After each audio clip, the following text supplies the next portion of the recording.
자, 선사시대의 역사가 시작이 되는 거야. 선, 먼저 선자에 사, 기록사. 기록보다 먼저인 시대야. 기록이 없었던 시대를 얘기하는 거야. 기록이 없으니 이때는 그냥 유물이나 유적지로 상상을 하고 추측을 할 수밖에 없어. 추측의 역사지. 그래서 시험 문제도 뻔한 게 나와. 선생님이 어렵게 문제를 내려고 해도 자료나 기록이 없어서 어렵게 문제를 못 내. 자, 구석기. 이런 원시인이 살던 시대야. 그 당시를 상상하면 이해가 빠를 거야. 자, 얘네들이 어디 살았을까? 맞아, 여기야. 동굴이나 막집. 막집이 뭐냐고? 그냥 아무렇게나 막 지은 집이야. 여기서 그냥 무리지어 동물같이 살았어. 뭐 먹고 살았을까? 사냥이나 채집을 했어. 채집은 그냥 과일 따먹는 거라고 생각하면 돼. 도구를 어떤 걸 썼을까? 뗀석기야. 큰 돌에서 탁 하고 떼어낸 석기를 말하는 거야. 주먹도끼, 순배 찌르개. 순배는 여기를 순배라고 하고 이렇게 자루에 연결해서 사냥할 때 쓰곤 했어. 그리고 찌개. 계급이 있었을까? 계급이 없었어. 그냥 사냥해서 먹고 사는 것만 관심 있는 원신이라고 생각해. 계급이 없으니까 그냥 멋있는 말로 평등사회라고 하는 거야. 우리나라의 유적지는 어딜까? 연천 정곡리하고 공주 석장리만 알아둬. 끝났어. 정리해볼게. 시험 문제에 이런 단어가 나오면 무조건 그냥 구석기야. 동굴, 막집, 사냥, 채집, 뗀석기, 주먹도끼, 찌개, 순배 찌르개, 연천 정곡리, 공주 석장리, 그리고 계급 없음, 평등사회 이런 단어야. 여기서 계급이 없는 사회는 신석기까지 이어지게 돼. 다음 시간에는 신석기에 대해서 알아보자. 오늘은 신석기. 대박, 바다랑 강을 발견한 거야.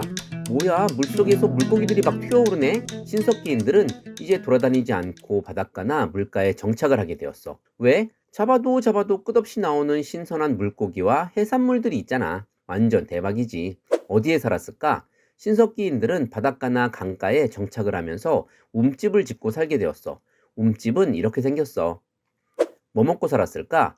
정착을 하게 되면서 신석기인들은 농경과 목축을 하기 시작했어. 농경은 농사, 목축은 가축을 기르는 거야. 물론 채집과 사냥도 병행을 하기는 했어. 농사를 지으면 농사지은 곡식을 보관해야겠지? 토기가 생긴 거야. 이렇게 생겼어. 이렇게 생긴 이유는 주로 강가나 바닷가에 살았기 때문에 모래에 꽂아놓기 편하게 이런 모양으로 생긴 거야. 처음에는 무늬가 없는 민무늬 토기를 쓰다가 나중에는 예술적인 감각이 생겼는지 빗살무늬 토기로 장식한 빗살무늬 토기를 사용했어. 그리고 청동기 때 다시 좀 더 발전한 민무늬 토기를 사용했고, 구분을 하기 위해 신석기 때 사용한 민무늬 토기를 이른 민무늬 토기라고 불러. 이거 헷갈리면 안 돼.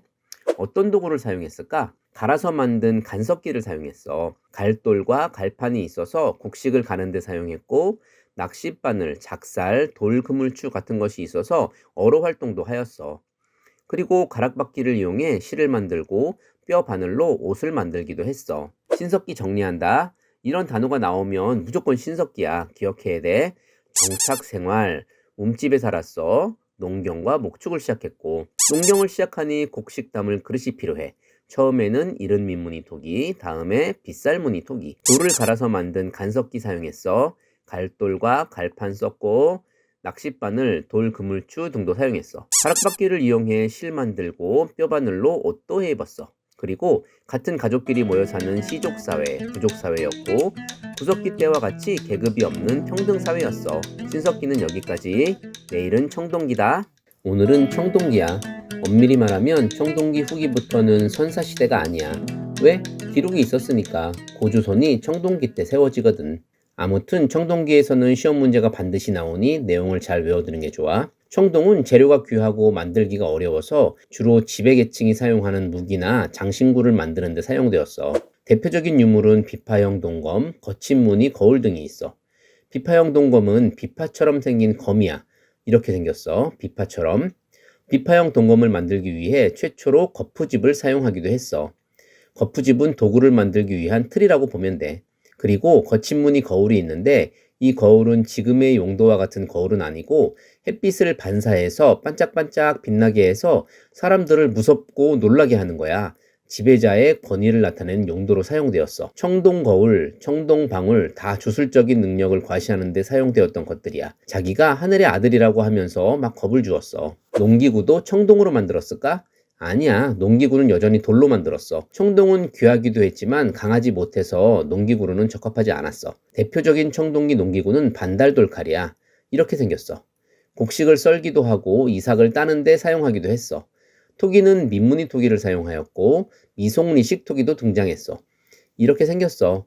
미송리식 토기는 손잡이도 있네. 청동기 때 일부 지역에서 드디어 벼농사가 시작되었어. 벼농사가 시작되면서 곡식의 양이 많아지고 잉여 생산물이 생기게 되었지. 잉여 생산물이란 남는 생산물을 말해. 곡식이 남으니까 창고에 보관했고 사유 재산이 드디어 생기기 시작한 거야. 보관된 곡식이 많거나 적음으로 빈부의 격차가 생겼고 서서히 계급이 생기기 시작했어. 그리고 청동 무기를 가진 지배자가 다른 무리들을 공격해 정복을 하면서 부족을 통일하면서 군장이 출현하기 시작했어. 무리, 군, 대장, 장이야. 무리의 대장을 뜻해. 작은 부족들을 여러 개 통합해서 큰 부족을 이루고 자기가 군장이 되는 거야. 그리고 군장이 죽으면 큰 돌을 세워 무덤을 만들어서 권위를 세워주기도 했어. 이게 고인돌이야. 고인돌은 여러 모양이 있어. 이렇게 부족을 통일한 군장이 생기고 또 그 군장이 다른 군장과 싸워 이겨서 더 큰 부족을 형성하고 그러다가 드디어 나라가 생기게 되는 거야. 이 청동기 문화를 바탕으로 해서 최초의 나라 고조선이 생기게 되는 거야. 고조선에 대해서는 다음에 좀 더 배워보기로 하자. 자, 청동기 정리한다. 아래 키워드들을 잘 기억하고 있어야 돼. 비파형 동검, 청동거울, 거푸집, 벼농사 시작, 반달돌칼, 민무늬 토기, 미송리식 토기, 군장, 계급, 사유재산, 고인돌, 계급사회, 최초의 국가, 고조선 탄생. 이런 단어들은 다 청동기랑 연관이 있는 거야. 오늘은 여기까지. 다음 시간에 철기에 대해서 배워보자. 오늘은 철기. 자, 잠깐 복습 한번 해볼까? 우리는 구석기, 신석기, 청동기 여기까지 배웠어. 그림이랑 같이 한번 확인해보자.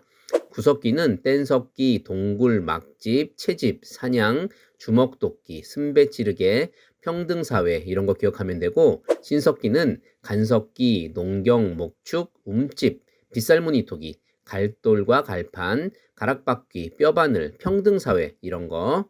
그리고 청동기는 무조건 나오는 비파형 동검, 반달돌칼, 그리고 민무늬 토기, 미송리식 토기, 청동거울, 군장, 사유재산, 계급사회 뭐 이런 거 기억하면 돼. 오늘은 철기야. 엄밀히 말하면 철을 가장 많이 사용하는 지금의 현대사회도 철기라고 볼 수 있어. 철기는 몇 가지만 머릿속에 딱 기억하면 돼. 먼저 철제 농기구. 철로 된 농기구를 사용하면서 농업 생산량이 급격하게 증가되었어. 한 가지 기억할 것은 청동기 때는 청동으로 만든 농기구는 없다는 거 기억해야 돼. 그리고 새형동검. 새형의 새는 가늘다는 뜻이야. 새발 낚시할 때 그 새야. 청동기 때의 비파형 동검과 구분을 잘 해야 돼. 그림을 보면 비파형 동검에 비해서 가늘지? 그래서 새형 동검이야. 이렇게 외워. 비파형 세 글자니까 청동기, 새형 두 글자니까 철기. 그리고 청동기는 고인돌이 무덤이었잖아. 철기 무덤은 동무덤이나 널 무덤을 사용했어. 동무덤의 독은 항아리야. 두 개를 이어서 시체를 그 안에 넣었고 널 무덤의 널은 널빤지고 나무로 만든 무덤이야. 중국에서 온 명도전, 반량전, 오수전과 같은 화폐를 이용하기도 했어. 그리고 마지막으로 창원 다오리에서 붓이 출토되어 한자를 사용했음을 짐작할 수 있어. 철기는 이걸로 끝이야. 자, 전 시간에 배웠듯이 고조선은 청동기 문화를 바탕으로 세워졌다 그랬지? 다음 시간부터는 고조선을 시작으로 여러 나라들에 대해서 배울 거야. 오늘은 청동기 문화를 바탕으로 탄생한 고조선에 대해서 배워보자. 고조선의 원래 이름은 조선이야. 이성계가 조선을 건국하면서 구분을 위해서 옛 조선이란 뜻으로 고조선이라고 불리게 된 거야. 자, 먼저 청동기 때부터 청동으로 만든 무기를 가진 부족들이 계속 세력을 확장하면서 나라를 세우게 되는데 그 과정 속에서 우리 역사상 최초의 국가인 고조선이 세워지게 되는 거야. 고조선의 문화 범위는 옆에 사진과 같은데 무엇으로 이 범위를 추정할 수 있는가 하면 청동기의 대표적인 유물인 비파형 동검과 고인돌이 발견된 지역을 통해 아, 고조선이 이 정도 범위였구나 하고 추측하는 거야. 꽤 넓었지? 고조선은 누가 세웠을까? 아름다운 이 땅에 금수강산에 단군 할아버지가 터잡으시고 세웠어. 당근 할아버지 아니야. 단군 신화에 고조선을 어떻게 건국했는지 자세히 나오는데 단군 신화 이야기는 조금 있다가 아빠가 다시 해줄게. 고조선에 대해서는 딱 7가지만 알아둬. 여기 안에서 시험 문제는 다 나올 거야. 1. 부왕에서 준왕으로 왕위를 세습했다. 상, 대부, 장군 등의 관직을 설치했고 이런 관직이 있었다는 건 체계가 잘 잡혀 있었다는 뜻이야. 2. 중국의 연나라와 막 대립할 정도로 많이 성장했어. 3. 하지만 연나라의 침략을 받아 세력이 위축되었고 땅도 좀 뺏겼어. 4. 그 후 중국 연나라에서 위만이 내려와 원래 왕이었던 준왕을 몰아내고 자기가 위만조선을 세웠어. 여기서 잠깐, 위만이 중국 사람이면 위만조선도 중국이고 중국 역사 아니야? 아니야. 위만이 중국에서 내려왔지만 위만이 내려올 때 상투를 틀고 있었고 조선 옷을 입고 있었고 나라 이름도 그대로 조선이라고 유지했던 점을 근거로 위만이 연나라에 거주했던 조선 유민임을 알 수 있어. 그래서 위만조선도 우리 조선의 역사이고. 5. 위만조선은 철제 무기로 영역을 넓혔고 한나라와 한반도 남부에 있던 진국과의 중개무역으로 급속도로 성장했어. 6. 하지만 한나라의 무제, 한무제가 쳐들어와서 위만조선은 결국 멸망하게 돼. 7. 고조선에는 8조법이 있었어. 8개 중에 기록이 남은 것은 3개야. 다행이지 3개만 알고 있으면 돼. 첫 번째, 사람을 죽인 자는 죽인다. 여기서 알 수 있는 것은 사람의 노동력이 중요했다는 것과 형벌이 존재했다는 것을 알 수 있어. 두 번째, 상처를 입히면 곡식으로 갚는다. 여기선 곡식이 나오는 것을 보니 농경 중심의 사회임을 알 수 있고 갚아준다고 했으니 사유재산이 있었음을 알 수 있어. 세 번째, 도둑질을 하면 노비가 된다. 여기서도 사유재산이 있었음을 알 수 있고 노비가 존재했다는 것으로 계급 사회였다는 것을 알 수 있어. 마지막으로 단군 신화에 대해서 알아보자. 단군 신화는 삼국유사에 기록이 되어 있어. 하늘에서 환웅이 널리 인간을 이롭게 할 목적으로 구름, 바람, 비를 몰고 이 땅에 내려왔어. 곰과 호랑이는 인간이 되고 싶어 했어. 환웅이 너희가 100일 동안 쑥과 마늘을 먹고 빛을 보지 않으면 인간으로 만들어준다 하고 했어. 호랑이는 도망가 버렸고 곰이 그 어려운 걸 해내네. 인간이 돼. 그 인간이 환웅이랑 결혼을 해. 그리고 난 아들이 단군 왕검이야. 좀 유치한 이야기지만 이 신화를 통해 청동제 무기를 가진 신진 세력이 곰을 섬기는 부족과 연합하여 고조선을 세우지 않았을까 하는 추측을 하고 있어. 단군 신화를 통해 1. 하늘의 자손에 의해 나라가 탄생했다는 선민 사상을 가졌고 2. 널리 인간을 이롭게 하고자 한다는 홍익인간 정신이 있음을 알 수 있어. 3. 구름과 비를 몰고 왔다는 점에서 농경사회임을 알 수 있고 4. 제사장을 뜻하는 단군과 정치적 지배자를 뜻하는 왕검을 합친 단군 왕검을 통해 고조선이 재정일치 사회임을 알 수 있어. 자, 오늘은 여기까지. 다음 시간에는 고조선이 망하고 이곳저곳 생겨난 여러 나라들에 대해서 한번 알아보자. 오늘은 고조선이 망하고 한반도에 생겨난 여러 나라들에 대해서 배울 거야. 고조선 멸망 후 당시 철제 무기로 무장한 군장들이 정복도 하고 연합도 하고 그러면서 이곳저곳에 나라를 세우기 시작해. 일단 지도를 한번 보자. 이 지도는 무조건 나오니까 나라의 위치와 함께 눈에 완전히 익혀놓아야 해. 자, 제일 위에 부여, 그리고 그 밑에 고구려가 있고 고구려 아래에 옥동이 있어. 옥저, 동해. 그리고 가장 밑에 마한, 진한, 변한 이렇게 3개의 한이 있는데 이게 삼한이야. 다시 한번 부여, 고구려, 옥, 동, 그 밑에 마한, 진한, 변한 이렇게 3한. 먼저 부여. 부여는 5부족 연맹체야. 말 그대로 5개의 부족이 연합한 거야. 그 부족장 중에 한 명을 왕으로 선출했고 왕이 잘못하면 다시 선출하기도 했어. 그러니 왕권이 그리 강하지는 않았지. 부족장들의 힘이 왕권보다 더 세기도 했어. 그리고 사출도라는 것이 있었는데 동서남북 4개의 방향으로 나누어 부족장을 두어 관리했고 이 부족장이 가진 관직 이름이 마가, 우가, 저가, 구가였어. 당시 동물을 숭배하던 토테미즘 사상이 있었기 때문에 동물 이름으로 관직 이름을 만들었어. 저가는 저팔계 생각하면 되고 구가는 황구, 백구 뭐 이런 거 생각하면 되겠지? 부여의 법은 엄격했어. 도둑질을 하면 12배로 갚게 하는 일책 12법이 있었고 사람을 죽이면 사형을 시켰어. 형사 취수제란 풍습이 있었는데 이건 형이 죽으면 형의 아내인 형수를 자기 아내로 삼는 거야. 동상의 기분이 쪼매 거시기 할 것 같아. 그리고 순장이란 무서운 풍습도 있었어. 이건 높은 계급의 사람이 죽으면 그 사람이 거느리고 있던 신하, 노비 등도 같이 다 묻어버리는 거야. 사후세계가 있었다고 믿었던 거지. 신하들은 무슨 죄야. 그리고 영고라는 제천 행사가 있었어. 12월에 드리는 제사 풍습이야. 자, 부여는 이 정도만 알아도 정리할게. 사출도, 마가, 우가, 구가, 저가. 부족장이 동서남북 나눠 지배한 거. 일책 12법, 12배로 갚아야 돼. 형사 취수제, 형 죽으면 동생이 형수를 책임져. 순장, 높은 계급의 사람이 죽으면 시나 노비들도 같이 묻어버려. 영고, 제천 행사야. 하늘에 제사 드리는 거. 지금 미국의 추수감사제 같은 거 생각하면 돼. 자, 다음은 고구려. 부여에서 주몽이라는 사람이 내려와 졸본 지역에 세운 나라야. 부여에서 내려왔으니 풍습이나 제도가 부여랑 거의 같아. 고구려가 위치해 있는 곳은 산골짜기가 많고 평야가 없어 농사를 짓기가 어려웠어. 그럼 어떻게 했을까? 뭘 어떻게 해? 그냥 주변 나라에서 빼앗는 약탈 경제의 국가였어. 그러니 싸움도 겁나 잘했던 나라지. 농사는 뭔 농사? 옥저, 동해, 니들 우리한테 다 갖다 바쳐라. 그러면 살려는 드릴게. 싸움도 잘하고 겁나 무서운 나라야. 그래서 고구려 하면 남자, 힘 뭐 이런 거 이미지로 연상하면 돼.